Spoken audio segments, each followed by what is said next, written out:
The core concept is that humans have been discovered by an alien drug cartel and are being now harvested and sold as drugs.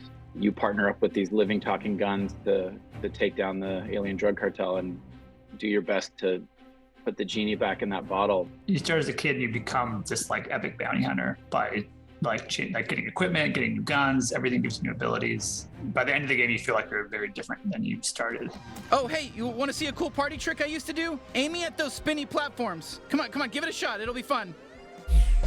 Yeah, I told you. Did you see how fun that was? I call it my glob shot. So yeah, I just thought it would be a cool idea to have, you know, your weapons also be your sort of narrative companion. Depending on what gun you have out will change what you hear. So and the guns are designed to be used, you know, with combos together, quick flipping around between the different guns. When you're exploring, whatever gun you're holding is going to be the one that you hear talking and commenting about different things. But it was a pretty ambitious concept, you know, to have like your companion character times every gun we you know, like we had to write scripts for all these different guns and get it all in.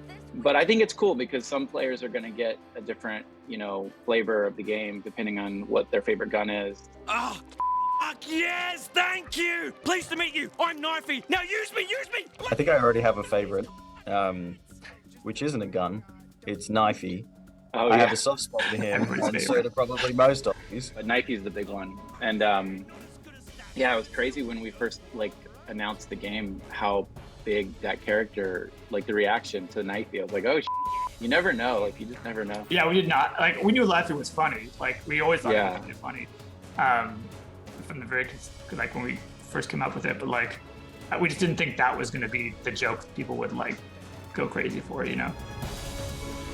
So I guess writing comedy for a video game must be vastly different to animation, especially if you're giving players choices as to where the joke goes. It's like a TV show that people can reach into and knock things around, and you want to have characters react to that stuff. In some ways, it's similar. You know, the larger narrative arc, depending on player choices and the bigger aspect of the narrative. A lot of it is just funny premises, characters, like funny concepts that you come across.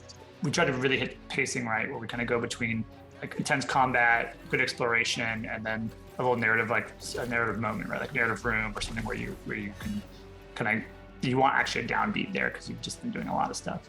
Yeah, you got to really bring it, because if it's not good, you know, if it's not really good, then, you know, there's nothing to fall back on. With a video game, it's a little, even though I want it to be really good, it's still like, oh, well, at least if this joke sucks, they're playing a game that's fun, that feels fun, you know? Justin, people know your work. They know what to expect. So I guess there probably won't be any surprises about how far you can take it.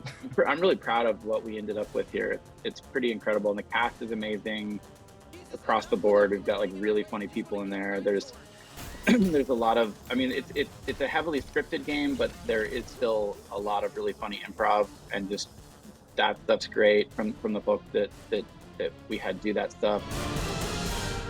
The dream is that this does well enough that we can keep making cool just see what, you know, see what the next, where we go from here.